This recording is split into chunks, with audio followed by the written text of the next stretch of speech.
playing 250, 500, 50k buy-in. Made quads beforehand, which is pretty cool. Got decent paid. On the button, ace-2 suited. When it folds around to me, just 100% open, without a doubt. Just any two cards, especially on the button. You know, play heads up. Well, not necessarily heads up, but you want to play many hands on the button. Last act, all that good stuff. Jack 7 offsuit on the small blind. Once again, when it folds around to me, just 100% opening every single time, regardless of position. Just want to make sure my range isn't capped at all. You know, because when he calls here, you know, I've got all the overpairs. He's now capped. We're thinking mostly. Also, on a very dry, static board like this, just going to be c-betting 100% my range. Because, as with the fold, unlikely to connect with that, given he's going to be very polarized with a limp then call. Mostly just got suited cards similar to this with the Jack 6 suited. Like hands like that, so when there's no flush draw and also no straight draw, c-bet normally just gets it done. Otherwise, you can really polarize their range. As in, they've either got someone really good, like a set, 2 pair, or they've just got absolutely nothing. So once again, when it limps around here, we're going to go big boy raise. Try to fold out some limpers, get heads up. We get called by the button. He could be calling with a pretty wide range here. On this, it's pretty connected, but we do have a 5 and need a lot of protection. And like I said beforehand, we got all the overpairs and he folds. So we take that down. And here we got pocket queens, a small blind, plenty of limpers. Once again, even if we didn't have a premium like this, would still put in a big open. Pretty dry, static flop, unlikely to get stabbed. So we're just going to put a half pot bet here. Stack to pot ratio, getting close to 1. If he's got calling there, pretty much. So we're just going to go all in here. Hopefully get called by a jack. If he does have pocket 7s, and he folds. We might have been able to go a little bit lower there, but then just stack to pot ratio just gets to a point where he's just going to be jamming and putting us in potentially in a tough situation. Not exactly too tough of a situation. With an overpair there, but I don't know, we probably could have let him stab at it. Flop middle set, his range is very capped. Both of their ranges are very capped. We're going to be c-betting at 100% frequency with 100% of our range. We get a fold, so we get a call. Get a full house now. So we're thinking possibly Queen X, could be some straight draws potentially. We're going to size down a little bit, just under half pot. Hopefully getting callers here from some open-enders. Potentially should have gone a little bit lower. King 3 in the hijack, standard fold. 100% frequency pretty much there. Here we are, the Jack 10 suited. Shout out Finn. Favorite hand. Standard open. Get a call from the button, very wide range, could have just a lot of hands, and we get 2 other callers. And we flop a gut shot. Now, with hearts draw out there, that could hit all 3 of them. We have to expect at least one of them to have a hearts draw here. We could also, and when he goes a pot size bet here, and all we really have is about 16% equity against anything above a jack high. So, standard fold. 1 limper, so we're going to size up to about 2.5. Don't want people to feel as though they're priced in. We want them to actually only call with good hands. So we get the initial limper. We're just going to treat that $500 as just a check. So we're going to be doing as we always do, 100% frequency of a C bet. Once again, we're just going to treat that as a check and just check back here.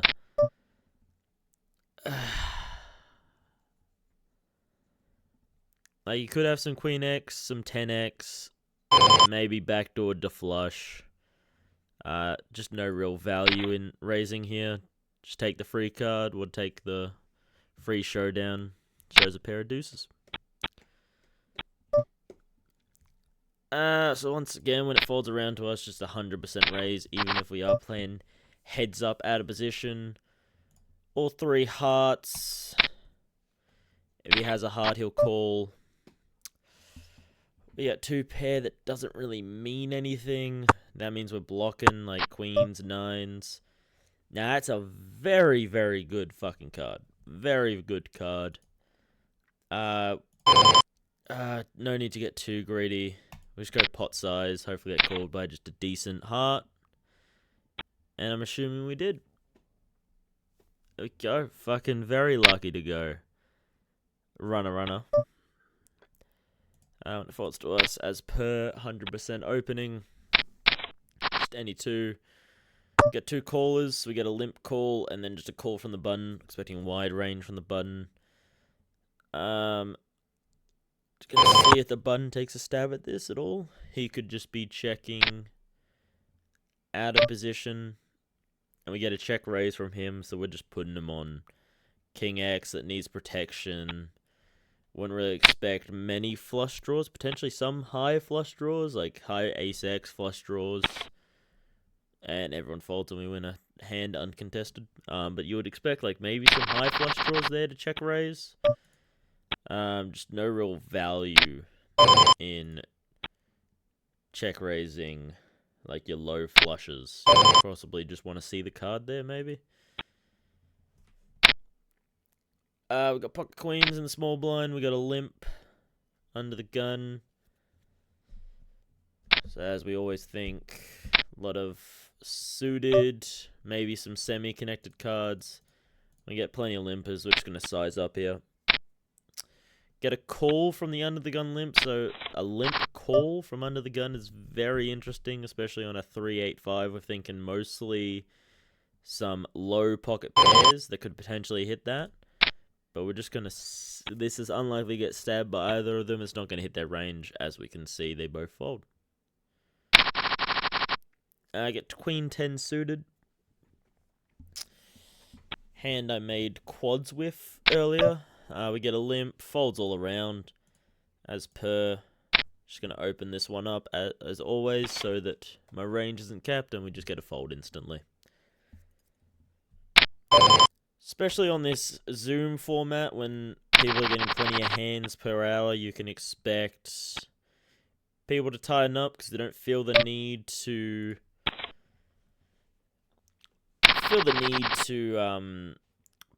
widen their range just because they know they're going to get a hand eventually. Got a 2-5 under the gun is suited, but we fold those.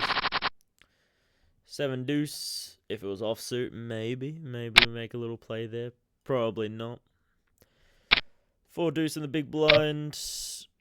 Get limps all round. So we're just going to open this one up. Make sure our range isn't capped.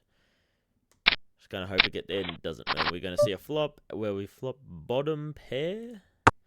Terrible kicker. Doesn't get any better for us. We've already given up the lead.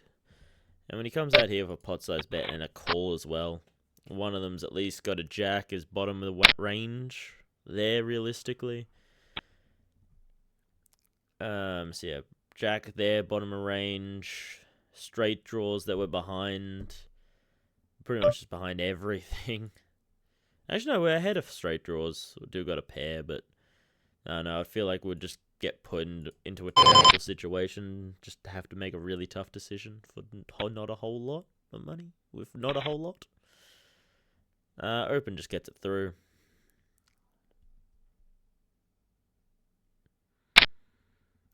King Queen offsuit on the button. Folds around to us, standard open. Effective stack very low here if he calls with 7.5. And they both fold.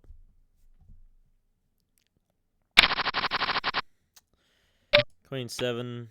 When under the gun opens there, we're just absolutely dominated by his entire range. It's pretty much just left top corner, realistically.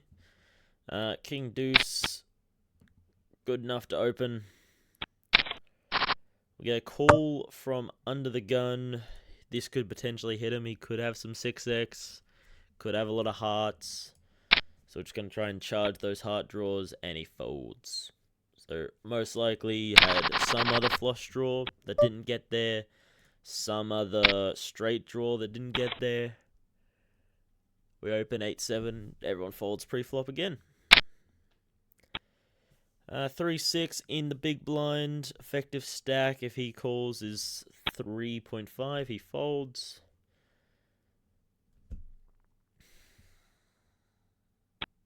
Dealer folds. Small blind. Calls. Stand open. Just to make sure our range isn't capped. And in this case, we're opening to play heads up in position. We flop a gut shot, not overly relevant. We're just gonna 100% C-flop, or sorry, C-bet.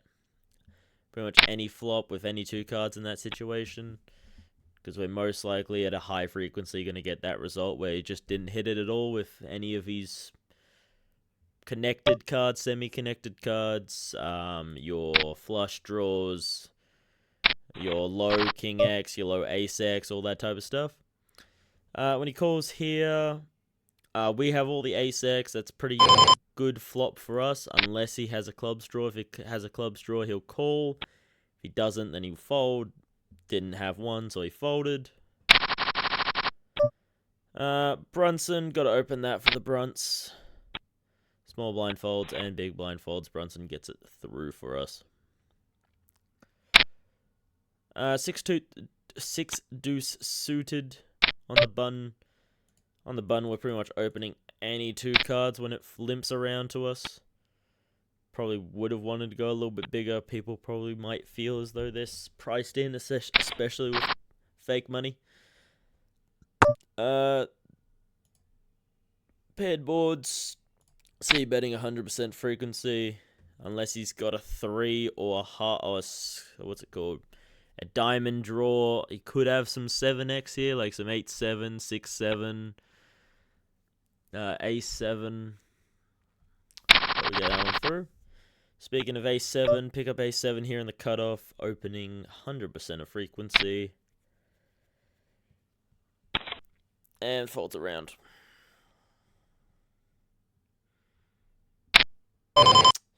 10-7 suited, under the gun. I don't know why, but I just love any suited, even if they're semi-connected, like your 10-7, some Jack-9, some Jack-8 suited is just, it's a very pretty hand. Is it GTO? Is it positive EV? No. But they're just fun to play. On a Jack-3 deuce, could potentially hit someone who has a diamond draw, but we're just going to charge any diamond draws. Hopefully get some folds straight away. We do not. Now we're just trying to represent Jack X. We have a lot more Jack X than he does, considering that we are uncapped. He is capped, so we're just going to cap him here at a potential diamonds draw that we can just get to fold on the river if it misses. And when he check raises all in, we're just going to fold there. Not much to call with. We don't have anything there. Just gotta go. Well, if you have it, you have it. If you don't, I'm not gonna pay to find out, because I have nothing really to find out with. Queen deuce, stand fold. 7-5 in the big blind. Most likely just gonna try and see a flop with this, unless it folds all round, or if it limps all round. Nah. Gotta open. Gotta keep that range. Have everything in there. And it folds all around, so we don't really have to do any thinking. Don't have to do anything. Queen A in the cutoff. If it limps or folds around to us, we will be opening this. Pretty terrible hand. in all honesty, disconnected, no flush draw, pretty medium type of kicker, meaning we could easily get out kicked even if we flop a queen. But got to keep all of our hands, got to keep balance within these situations. Now we get two calls. We get a limp call and then a call from the big blind. You know, when he just goes half pot here, especially into two players stacked behind Piggy in the middle, he's representing a very strong range, representing 10x, pocket 6s, pocket 10s, possibly ducks, a really strong heart draw, all of which we're just absolutely dominated by, so we're just going to fold there. Like, when he goes half pot there in the middle of two players, it's just going to be such a strong range to the point where you're not really going to get many folds. Potentially, if it was an even, like, small blind there, if he went half pot, similar type of situation as we flop top pair on a very wet dynamic board. Like, as always, we're just going to treat that as a check. Go half pot with 100% out of range. He calls. 9 pills off. He could have some 9x, could have some king x. He's most likely not going to have much of a better kicker than a 10. He's not going to have anything higher than a jack. Jack's probably top of range in terms of kickers if he's got king x. Ace pills off. I just don't really see what else we get value from. We're not going to get value from flush draws that missed. We're not going to get value from queen x. So we're just going to check that back. And he's got king worst kicker, but ace kind of saves him. No, ace wouldn't even save. No, ace didn't do anything. It was already with the queen. Alright. But you see, that's what I'm talking about. In terms of those, like, limp calls, they're just, like, top of range. You're realistically talking about is, like, your king low kickers that you can really get to fold out on a lot of streets. Obviously, when it pairs like that, when your kicker doesn't really matter unless someone has a 2-pair or full house in that situation. Like, could I maybe have gotten a fold there? Possibly could have gotten a fold. When he goes 1,000 here, we're just kind of priced in with a lot of hands. Like, see, this is what I talk about in terms of you just got to do a very high open, like very size up a lot when you got limpers around, purely just because people are just going to feel as though they're priced in. What do we have here? Are we open-ended? No, we just have a gut shot. Yeah, 5. Just gonna fold. Might have been able to make a play, but when he opens there, no, not really. Just gonna fold that. Piggy in the middle. Don't really want to play piggy in the middle. Oh, here we have king jack suited. Gonna open that. Standard open on the button. You pretty much want to open on the button at 100% frequency. Play pots, heads up in position, ideally, or even just in position. Even multi-way. You'd rather be in position than out of position. Granted, you do get put in a lot of difficult situations when you are in position, mostly because when you're out of position, you get the initiative. You can take the betting lead. Whereas when you're out of position, you just kind of gotta like wait and react to what they do, which granted, you know, depends on which way you think about it. You can go, I have more information asymmetry type stuff. But you do then just also get to put in more tough situations. Well, when he just raises all in here, would just fold. I don't really. I don't know, there's just no real point. I mean, granted, like, when you have 8,000 there, I kind of see it, you know, but you might, like, it's fake money, just buy back in. Why are you sitting there with 8,000? Like, if this is real money, then I understand, you know, like, you don't got the money, you don't got the money.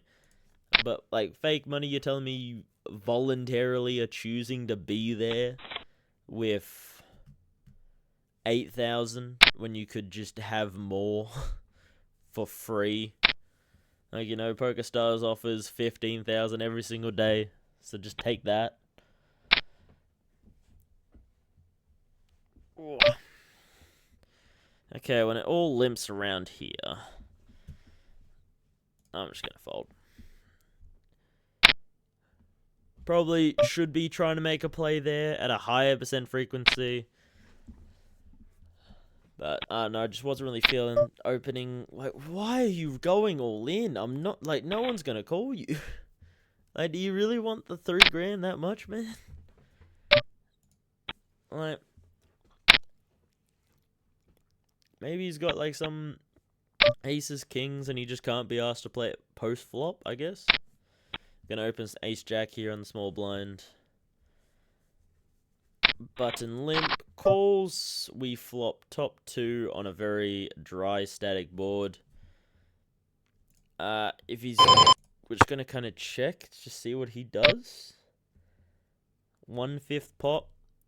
We're just gonna check raise, see if he has like some ace X, some jack X that we can just absolutely stack. Well, not jack X, but maybe some ace X. Flush draw comes in. It's unlikely to have a flush draw unless it also has a pair with it. We're gonna try size up for a river jam, and he folds. So maybe jack X. Like, you got to think jack X there, maybe. Like, jack X could fold there on the river. Or sorry, on the turn. Open king queen. Get raised from the big blind. Like, this is just not a very good category for a 3-bet. I understand I am now effectively capping my range. Yeah, when he bets out 4,000 here, he could just have a spade, could have a queen that needs protection, could have kings, aces that all need protection. We're just going to call, peel off one more card. We make the flush, standard call. If he's got an ace, he's got an ace, and he's got ace-king. Very nice. Very, very nice. Like, it's one of those things where that's second nuts or third nuts.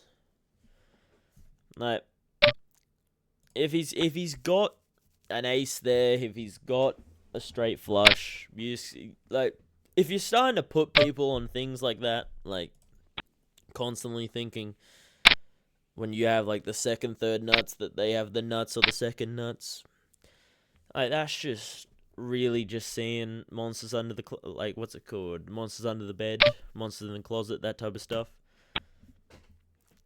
And then if I'm gonna fold a king high flush there, okay, when facing an all in, which is like a what's it called? A pot size jam, effectively, or maybe just under pot, something like that. Like, if I'm folding that, I'm folding 100% of my range, aside from the nuts. You know, so yeah. Just one of those, if you lose it, you just gotta hem and ha and go, well, Queen 5 under the gun, not gonna open. Queen 5 and the dealer, if it folds around to me, which it does, I'm gonna open that one. Fold from the small blind and fold from the big blind, another pot 1 uncontested without having to see anything. Ace-6 suited in the big blind. We get a limp from cutoff. Folds. We're going to open. Make sure our range is uncapped. Come out for a Jack Deuce 9. Jack 9 Deuce. Shout out Hungry Horse Poker. Gonna see better 100% frequency on these dry static boards. We don't really have to overcomplicate it. When he calls there, we're now just going to check, just see what he does here. If he puts in even more money, we're just kind of going to fold, assuming that he's got Jack X. Yeah, Jack X, 9X, that we're just way behind on. You wouldn't think he's going to put that much of his stack in with just absolute air. Even if it is air, it's going to be ace higher kicker that maybe he slow played, but you wouldn't think so. So I reckon he just got Jack there, possibly hit a set. But when you just have nothing with no draws, no ways of improving, when he's putting that much of his pot, well, he's not pot, but that much of his stack in there, you just kind of gotta go. I'm gonna try and make a play here with the 9-3. Just kind of seeing, like, two kind of just checking, see if anyone actually has a spade. No one actually has a spade, so we take that down.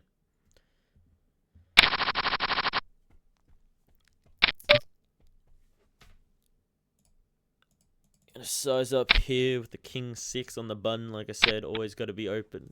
But then you just get some guy that decides to go all in pre-flop when there's not really much money in there. Rising star on the small blind with the Roman thingamajig. Folds. Queen jack in the cutoff. Gonna open that 100% frequency. Ace 5 ace rainbow. Like I say, simple board, simple poker. C-bet, take it down. Even if you're out of position, still C-bet at 100% frequency. They raise you, and you got nothing. Just fold. You will have a higher percent chance of them just folding like that because they didn't hit it. Especially when they limp. They're most likely not gonna limp with too much ace-x unless it's like ace, like low kicker. Which, you know, if they've got that, they're going to let you know, and then you can get away with it pretty easily. Or get away from it pretty easily. Standard C-bet here on a dry static board. And we get 2 folds, and we win the pot. Fold on the gun with the fake Brunson. Jack 4, the Robbie hand. We get a limp from the hijack. Small blind tank limp. Gonna raise with the Robbie. We get a fold. And another fold. 2 is it? King 3 offsuit. Just standard fold. Nothing really to comment on that. It's a terrible hand. You're gonna get out kicked majority of the time when you hit a king. Huge raise for no reason. Putting in over half of his stack. Might as well just go all in at that point. Unless, did I miss something? No, there was nothing in the pot. So, don't know why I did that. You're only going to get called by better unless you have aces or kings. But then why would you miss out on so much value? The cutoff with king 7 off. We get a call from the button. Lot of suited, not much ace-x, potentially hit that club. We don't really have much here, but we've still got to keep up our story that we would have a strong ace-x, possibly some strong queen-x that's ahead of a lot of their draws, or in this case, non-draws, because they didn't have any. So the C-bet just gets through and we win the pot. Under the gun, king 8, standard fold. Small blind with king 10 off. When someone opens under the gun like that, we're just dominated by majority of their range. Especially when it comes out jack-jack.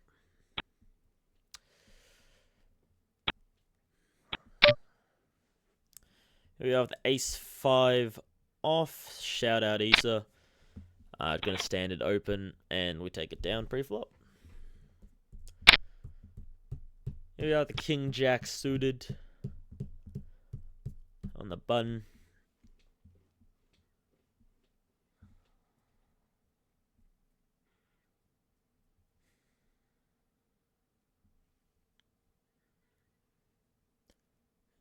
Evidently AFK, folds around, standard open on the button, opening 100% of hands, any 2 hands, don't even need to look at them. Checks and flow. We're just going to go standard C-bet. When he calls here, we're going to be thinking a lot of flush draws. Possibly could have some open-enders with some 7-8 that just hit a pair. Another flush draw just been brought in. We're ahead of a lot of his draws. So we're just going to standard, half pot, charge the draw. Now, when it gets to this stage, we're just going to, we're stacked to pot ratio as it is. No need to go all in, I don't think. We could get a lot of 9x. Oh. Fair enough. Well, he saw right through that bluff. That's unfortunate.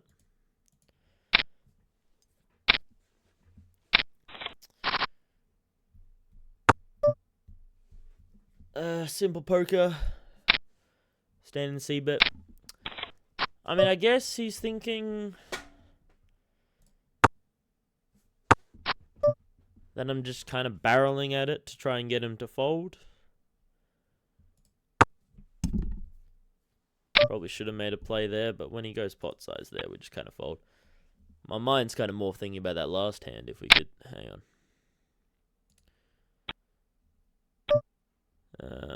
Standard open.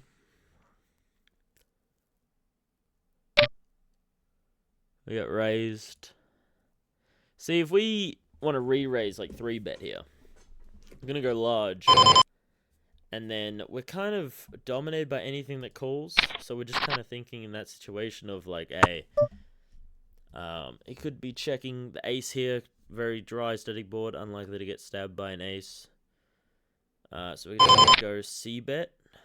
Not a C-bet. This is a donk lead. And he tank calls. When the second ace peels off, look, you could have some ace-x here. He has a lot of ace-x here, actually. I'm going to check this one back.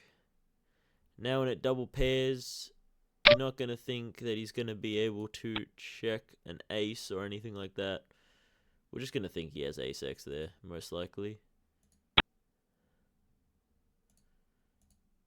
Yeah, if we can find this hand...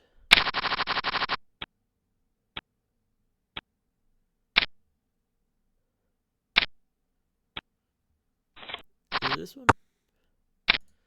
So, yeah, okay, hang on. So, let's have a look here. So, we open on the button, standard open. He calls with his ace-7 off. Most likely just there to gamble, which is fair enough. Fake money, that type of stuff. Fold, flop comes 9-6 deuce, 2 spades. He checks in flow.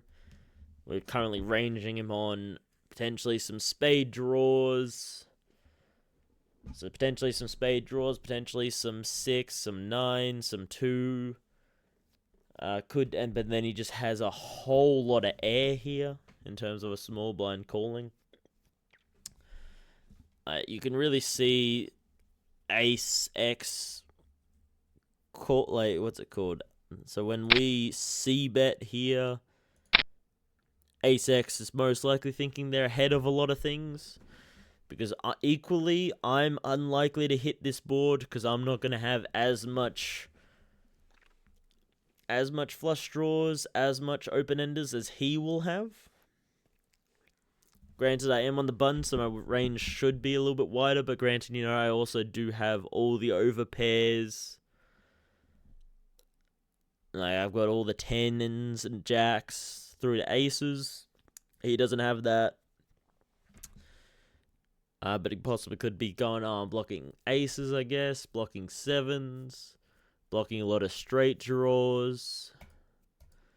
Then when the 7 peels off here, he obviously just hit that 7 top, what's it called? Second pair top kicker. Checks again. We want to go and just go a standard half pot, thinking that we're targeting your spade X. Maybe top of range might be, as it turns out, some 9s, some 7s, maybe some 6s. like with ace X, like ace 7, just thinking, you know, we're in there, or like something that just picked up a hearts draw. Maybe ace 9 of hearts, ace 6 of hearts. You could obviously be there with some 7s a lot of times. 7s, 6s, 9s could easily be there as well. He calls, queen peels off. We're currently on majority of the draws missed. Granted, what, 8-10, 8-5 gets there. Unless you had 8-10 of spades. Could be very plausible.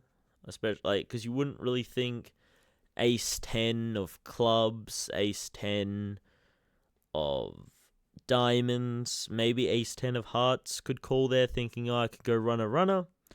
But you really wouldn't really think ace 10 could be there a whole lot of time, just there purely for the gut shot, wanting to peel a card. Because you only really have one overcard to the board, so you're not really going to be there for much of like hitting a pair or anything like that. So when the queen peels off here, I have so much more queen X. Like, I could be bluffing all the way down with queen ace of spades, queen ace of hearts, pocket queens that just hit trips, king queen with spades, king queen of hearts, all those type of hands, even some queen jack potentially, especially considering I'm on the button. Could still have plenty of queen jack. Queen 10 suited could easily be there as well. But then obviously we're also what we currently have, which is just a lot of air, which is probably what he's thinking. When he checks, we go a pot size bet. He's probably thinking in terms of, see, obviously he calls. Surprise! I guess it's a good idea on his part not to jam, because then I might jam. He's put in a tough situation with his 7. Granted, this should also put him in a lot of like 7x, even maybe some 9x that are just concerned that I just hit my queen. I possibly should have gone even lower. Maybe like thinking that I'm just not going to get much value from spades or hearts that just missed. So I probably could have gone lower here if I was targeting that. But I was mostly targeting like your 9x, 6x, 7x that just thinks I've hit a queen, or thinks that I've just got an overpair here. But either way, he's most likely put me on like similar hands to what I currently have. You know, some ace X that didn't hit anything, king X that didn't hit anything, even jack 10. Maybe he could have put me on some spade draws, or just air, which is reality, and he was just sitting there going, hey, I've got a big bluff catcher here. I think he's bluffing. Obvious call. You're not going to raise here at any frequency, because then you're just going to get snapped off by things that are better than you. So no, I guess maybe jam, and he might fold a 7. But if he's putting, like, he's only leaving like 7. He was only leaving about 7 behind. 8 behind, rather. Like, he was only leaving 8 behind, so you're not really going to think that he would fold to just an extra 8 grand. Yeah. Yeah, well.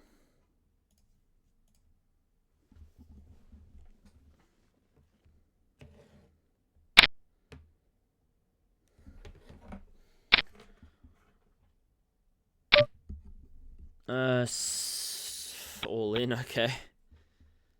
Standard type of stuff. People C2 card, people go all in. 7-4 offsuit, standard fold. 10-4 suited in the big blind.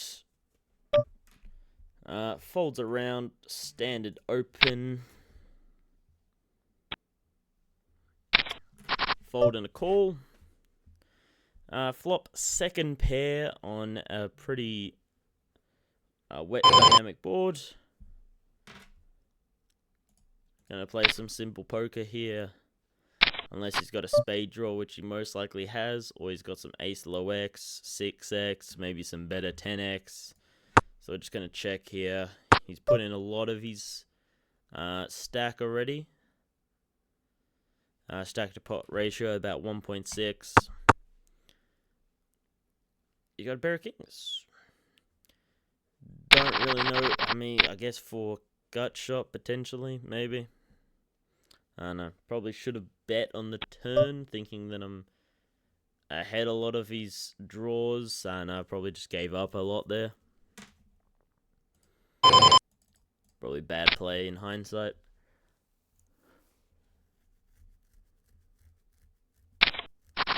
Go to call.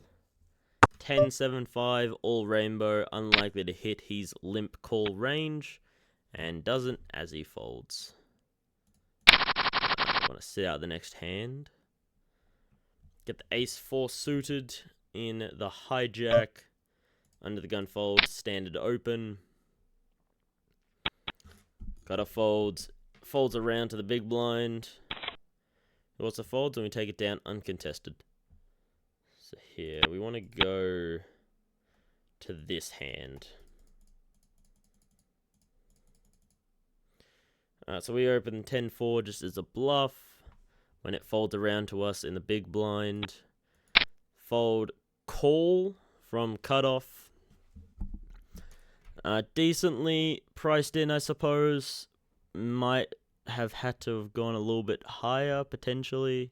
But then again, I'm just kind of relying on folding everyone out, which is not a terrible thing, but then I'm only winning about $1,000, so I'm kind of like risking $4,000 to win $1,000.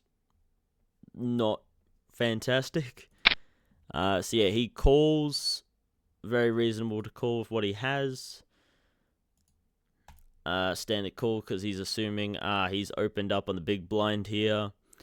Bunch of limpers. He could just be squeezing out the limpers, but he could also not be and just genuinely have a really strong hand here that has me dominate a lot of times. Like I've got a lot of king, queen, ace, king, pocket aces, pocket kings, all that type of stuff. So when it comes 6, ace, 10, my obvious first reaction, putting him on a lot of flush draws, top of range, maybe some ace low X, ace suited, ace 2, ace 3, pretty much all the way up until about ace 9. Ace 10, you would think would be a 3-bet at 100% frequency when your head's up in position. But maybe it's just going, or potentially could just be going, I'm just going to see a flop. So then we do a standard C-bet. Probably not a good idea, especially on a wet dynamic board, possibly on more of a dry static. We should be C-betting out of position, but I think on these wet dynamic boards that are most likely to get stabbed, so it's most likely to get stabbed by some spade X, some ace X. So we can kind of categorize, like, what's it called? Get a better understanding of his range, depending on if he bets at it, if he stabs at it. He could potentially be stabbing at it with air, but the argument for C-betting here is it just means that we fold out all of those hands that are better than us at the situation. Well, not better than us, considering we do have a pair, but in other situations when we don't really have anything, we don't have a bluff catcher, we don't have anything, they could just have 2 overcards that we could potentially just be allowing to see a free card, or some spade draws that we're allowing to see a free card that we could have bluffed out in that situation. Or they've just picked up a pair, so they could have like clubs here, or they could have diamonds. Like you could have ace, well, ace isn't folding at all, but they could have just standard hands like a 7, 8 of diamonds. 8, 9 of diamonds, those type of hands, or even some like Jack 9 of diamonds, King 5 of diamonds, Queen 5 of diamonds could easily be there, like diamonds, hearts, you get the idea. Just anything that doesn't hit this flop at all, we could be folding all of that out. That could potentially like spike a queen, go runner, 2 pair, just anything like that that could just make us lose a little bit of money that we could just fold out, win it, easy, done. But yeah, I guess, as like Doug Polk would say, could go either way. In this case, yeah, he calls.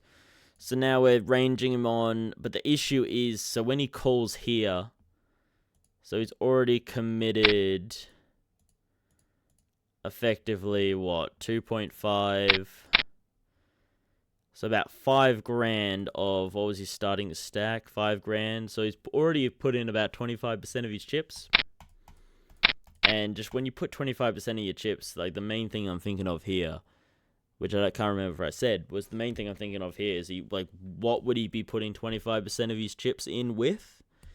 And, like, potentially some spade draws easily. But you'd have to think possibly maybe some, like, 7-8 of spades that have a gut shot as well, or some 8-9 of spades that also have a gut shot as well, so something else that he can fall back on. Or it could be ace-x with a spade, because you wouldn't, obviously, yeah, it's play money, which is something we got to consider, we've got to factor that in, but if we're just assuming this is real money, you would think that he's not going to put 25% of his stack in without something pretty strong, but maybe he would, because then he can just easily rebuy. So, I mean, maybe it's the wrong thought process. Maybe I should be still betting this turn, which is effectively a blank. It's not going to improve anything. He could have potentially maybe some 7-8, maybe some like 5-7 suited that just hit a pair, but we would be ahead of that anyways. But either way, like, so the 5's just effectively a brick. There's not going to be much that hits the 5, and anything that does hit the 5, maybe like some, I could have some 6-5 suited, could be factored in, potentially, some 6-5. Ace-5 we're already behind. 10-5, unlikely, just kind of stupid to be calling that at any type of frequency. So most likely would want to continue taking the betting lead. Could get spades to fold. Ace-x isn't folding. 6 might fold. 10 better kicker won't fold. But we're just going to fold all of his air. Charge the spade draws. Don't let them see a free card. So I just don't like the check there. And then when the spade peels off there, we're kind of thinking, okay, he's just hit his flush, most likely. And then we kind of just go, okay, we're just going to give up here. 10 isn't good. And then we get the bad news. He does check this one back. Get the bad news that he just has effectively what we were talking about. He does have air. He does have a gut shot, obviously, but that's only about 16% 16% after the flop. So we'll win that majority of the time, except for when a king peels off.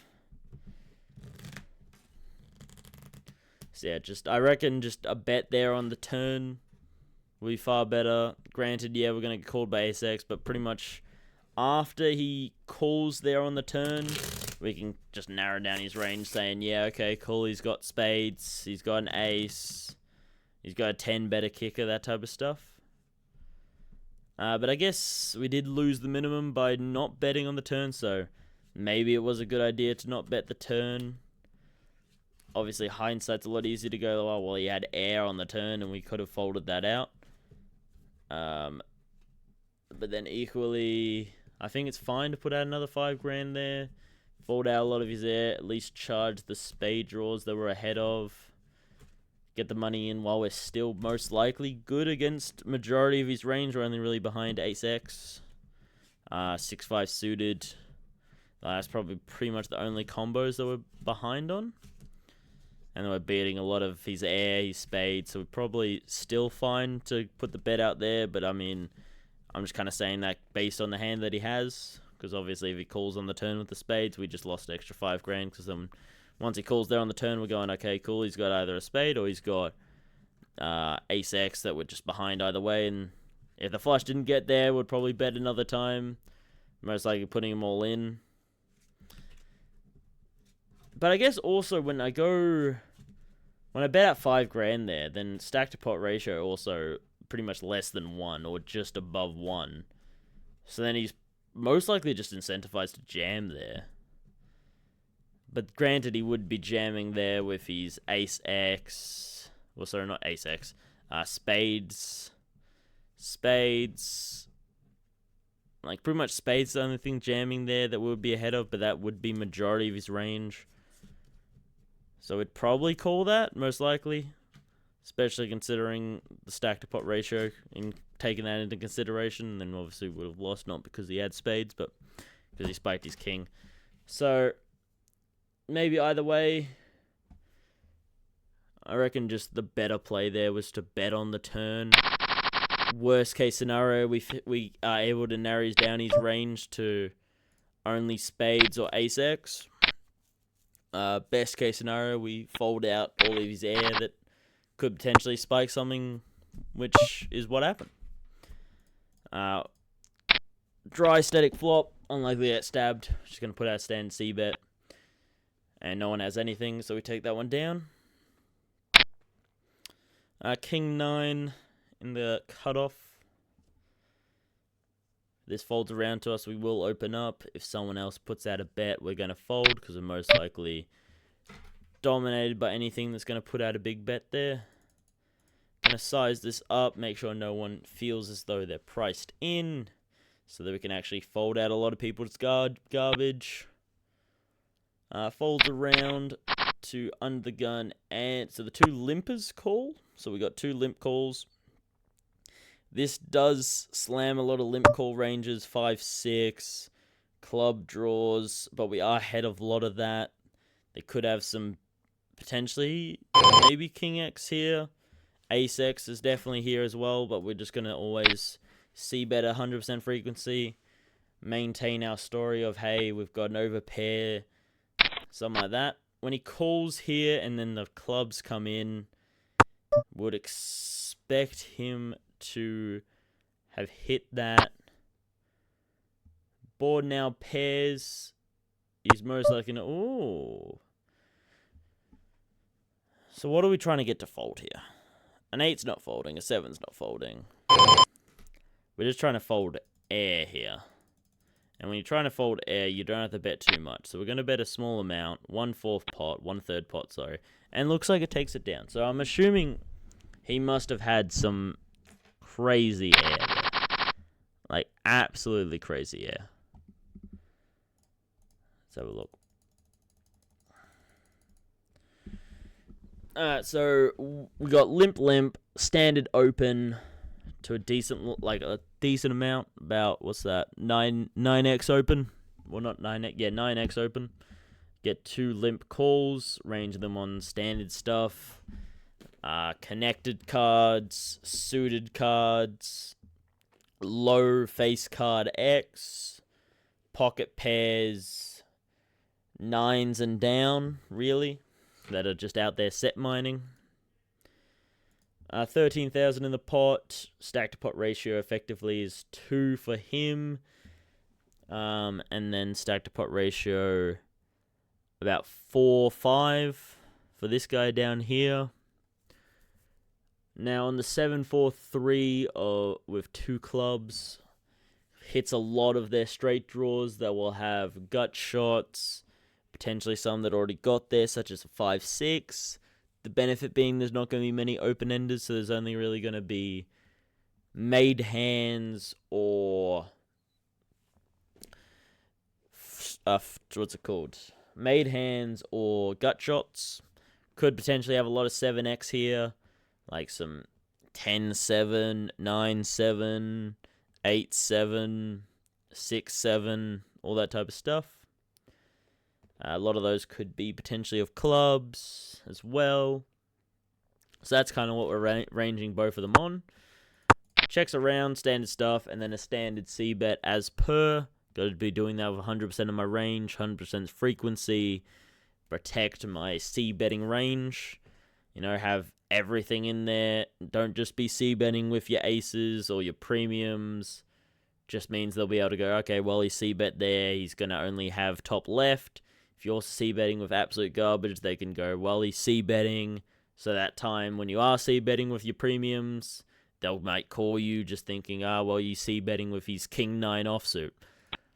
We get a fold. He most likely just had under pair here, maybe 5, 6s, or potentially just a flush draw. There was nowhere there. Get a call. So we're now ranging this guy on potentially some 7x, club draws. Although I reckon you're more likely to see 7x here check raise, thinking he's protecting against a club maybe. Because 7x here, if you're going to be calling with 7x here, like, because he wouldn't be calling with 7x here unless he was like, I'm ahead of flush draws, I'm ahead of ace x. So I would like a raise here, just to kind of get the money in when you're ahead. Like, he's ahead of all club draws here. He's ahead of ace x that I have a lot of ace x here that just misses. But granted, and then when he's calling here, he's probably not putting me on an overpair, because he wouldn't be calling if he's putting me on an overpair. But he also could just be thinking, well, I've got a 7, I've got top pair here. I'm not going to fold, because if he's folding top pair, thinking that I always have an overpair, he's just going to be folding 100% of the time. Like, majority of hands, but granted, 7's very vulnerable to a lot of things. I could have exactly what I currently have, 2 overcards, hit something on the turn, hit something on the river that just counterfeits his top pair. But we take a turn. Turn is probably the worst card, or probably the second worst card in the deck to come for me. 6 of clubs was probably the worst card to come out here. Either 6 of clubs or 5 of clubs, something like that. But this is either the second or the third worst card to come out for me. 8 of clubs completes, gives him either some open-enders with some 69, improves 5-6 to an even higher straight. Club draws get there, obviously. So just a terrible card all round if we're putting him on clubs, which is one of the main things we're putting him on. Now he just got there. We're done. He checks here. Do we check? Yeah, we check back. Just kind of going, well, he's got a club draw here. We're not going to fall for his check trap. But then the main thing that made me want to bluff at it, so board pairs there. Okay, when the board pairs there, like, I'm most likely not going to have too much 8s or 7s. I'm going to be getting to this river far more with a lot of ace x that misses, king x that misses, double face cards, maybe some 9-10, jack 10, those type of hands. I'm going to have a lot more of those than I am of any 8s, 3s, 4s, 7s that could be beating his flush here. So when he checks here, we're just going, well, he just doesn't have a flush. He just can't really have a flush. Potentially he could just have ace of clubs as probably the only thing that's, like, just missed there, because not many flush draws would have missed. Because so we're just kind of thinking he most likely just had, like, top of range has to be now like a 7x that's probably just overly paranoid about the 8 potentially, or maybe he just has ace x that was calling. But then why would he call with ace x on the flop and then give up on the turn, give up on the river? Like, this line just doesn't really make sense, especially when he then folds to a 1/3 bet. Like, 1/3 pot. We're just kind of putting out that little bet. This is what we probably should have done. I forgot what the hand was when I did a pot size. Aiming to fold a very weak range. When you're aiming to fold a very weak range, you don't have to bet that much. Like, because all I'm trying to get to fold here is some ace x, king x. Granted, that type of stuff might be able to sniff out that, hey, he's just bluffing here with nothing. He shouldn't hit this board at all. But a lot of times you might just get people that are just overly paranoid, kind of going, well, if he's betting this much, he's going bet, check, bet. Decently strong line. And I mean, 1/3, he could see that as a value bet, potentially. remember one thing that Hungry Horse Poker was talking about in terms of your action should be the opposite of your hand. So like if you're bluffing, you should make it look like a value bet. If you're value betting, you should make it look like a bluff. So sometimes you should be going smaller size with your bluffs to make it seem like it's a value, you know? Like, typically, when you're trying to fold out a lot of things, you're not going to go 1/3 bet. Unless, obviously, doing what I'm currently doing, which is just kind of targeting things that have no right of connecting with this board, and just putting a lot of ace highs, king high, better kicker in a world of pain. But when he folds here, we're just thinking, so he just got those type of hands, but then those type of hands wouldn't really be fitting this line. You would think that they would at least take a stab at the river or the turn, especially after I checked back the turn, and definitely a stab on the river. You would think a stab on the turn, or maybe he just saw the clubs come in. Maybe he put me exclusively on clubs and went, well, he's got a flush here that he's just beating me 100% of the time, which would be the case if he's got, ace high or high card. So, I don't know, just very interesting line there. Would have liked to have seen what he has, just so we can kind of get some clarity of like, oh, okay, well, he's got this line, this is probably what he's thinking. But the main takeaway that I'm trying to take from this is, that like 1/3 sizing, lower sizing if you're targeting a lower range.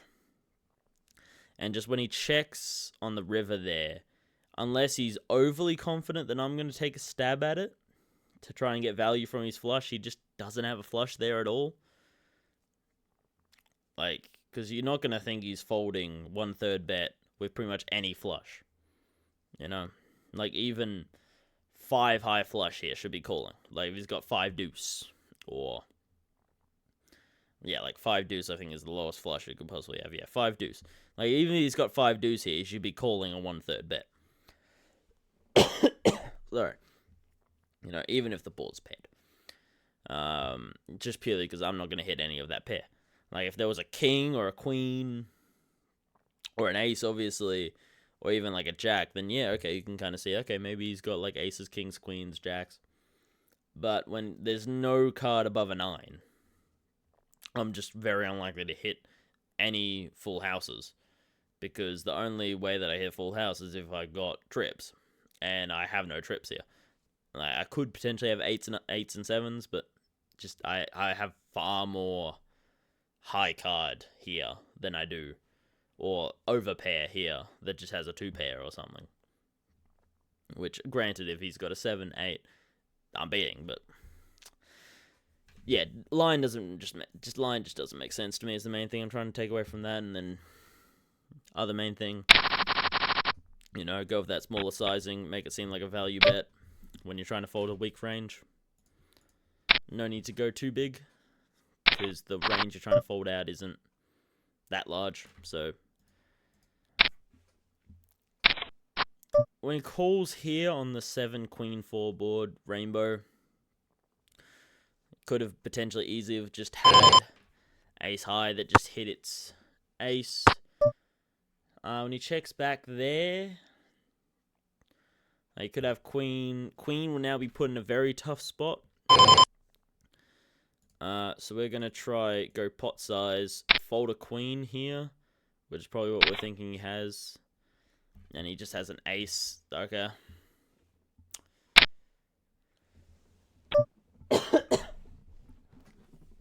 Probably played that bad. Hang on. We'll have a little review. That was kind of dumb. Yeah, that was probably dumb. So we open. So we got a limp from the button. We open. We shouldn't really be putting him here on any strong ace X, like ace 10. Should but I guess no, but I'm in the big blind though. So like if I opened here under the gun, then yeah, I understand. Okay, yeah, let's flat with the ace 10, because if we raise here with the ace 10, we're most likely dominated by a lot of his range here. Like he just has ace high kicker a lot of the time. But granted, he could have a lot of king X here. Pocket pairs that we're flipping with, or like pocket pairs that we're 70-30 with, because we've got an ace. So then I can potentially see the flat there. But with ace 10, when the big blind opens, when it limps around to him, I mean, that just has to be a 3-bet, especially when you're like heads up in position. Maybe he's thinking that exact thing. Oh, I'm already heads up in position. Let's just call. Let's not ruin this situation. I want to play this pot, see the flop, that type of stuff potentially. But then that just makes no sense if you're not opening. Even opening. Like when it folds around to him there, you should be opening like 100% of your range on the button. And ace 10 is probably up there as one of your best to open with. I just don't really see a limp there. A limp just seems way too passive. So I mean, you can't really fault. You can't really be putting him on ace x there. So when it comes 7, queen, 4, no flush draw, no straight draws. So when he calls here, granted, I did say it that pretty much the only thing that I could fold out at the moment, because he could have some 7x, he could have some queen x, but the only thing I can fold out here would be ace x. That on this turn, obviously, just hit a pair of aces. So I did actually kind of put him on the hand that he has of, oh, his ace x just hit that. Well, he's like ace high, just hit that. So I check, think he's ace high, just hit the ace. Or I'm behind a queen. Then he checks back. Then a king comes. So when he checks back there on the ace, I'm mostly thinking, because I reckon an ace probably should be betting there at a decent frequency. You're not really scared of too much. Maybe that's his thought process. Hey, I'm not scared of a queen anymore. I'm not scared of a 7. There's no draws out here. There's no real need for me to bet. I just kind of want him to have a stab at it. That's probably what he's thinking. Going, this is probably the only way I'm going to get paid. He now thinks, oh, maybe I can get paid by a flush draw. That obviously doesn't come in. Well, no, as in he couldn't get paid. Maybe the only way for him to get paid, from a flush draw that misses, obviously, would be to check and then I take a stab at it. So that could potentially be the thought process, but I would think an ace would probably bet on that turn a lot of times, just because the queen's not folding. Like if I had a queen there, especially considering that I have opened, so I should have strong queen x. So for example, like queen jack, queen king, maybe that's also because ace queen, queen 10, like those type of hands aren't going to fold to pretty much majority of bets on that turn. Like, you got second pair, good kicker. If you're folding that,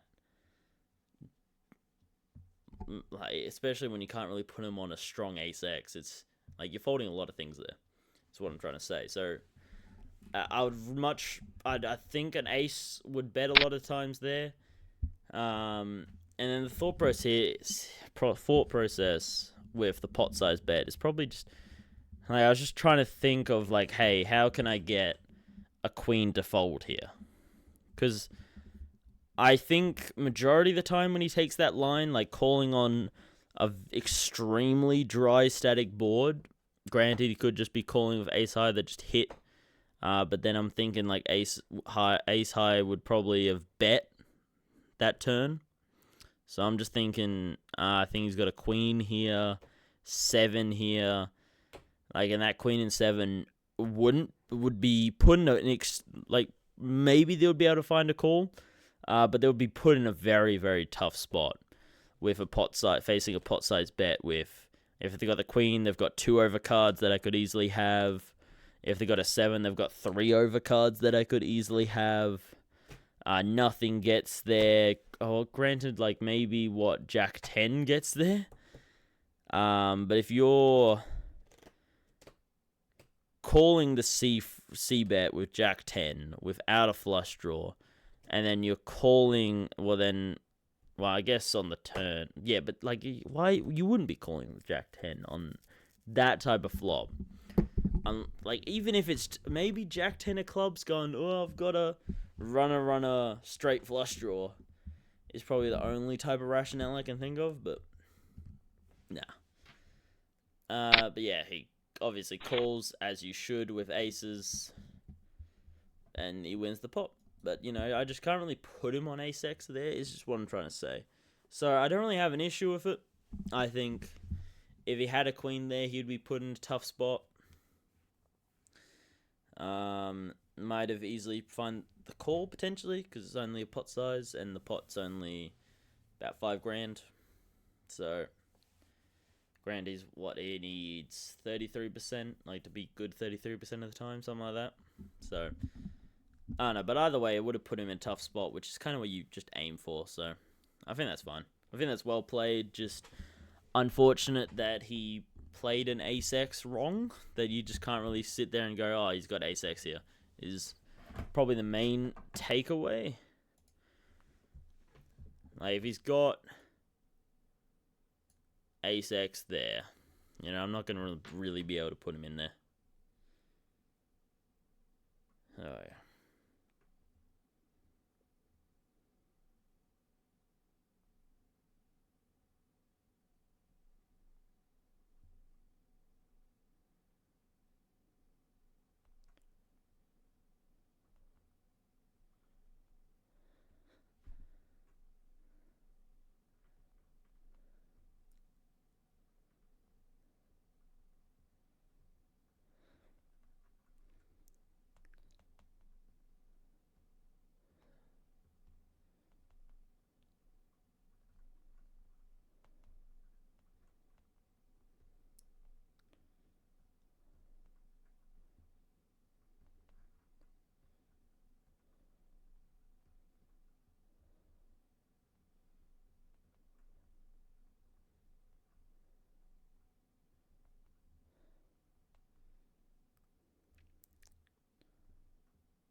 All right.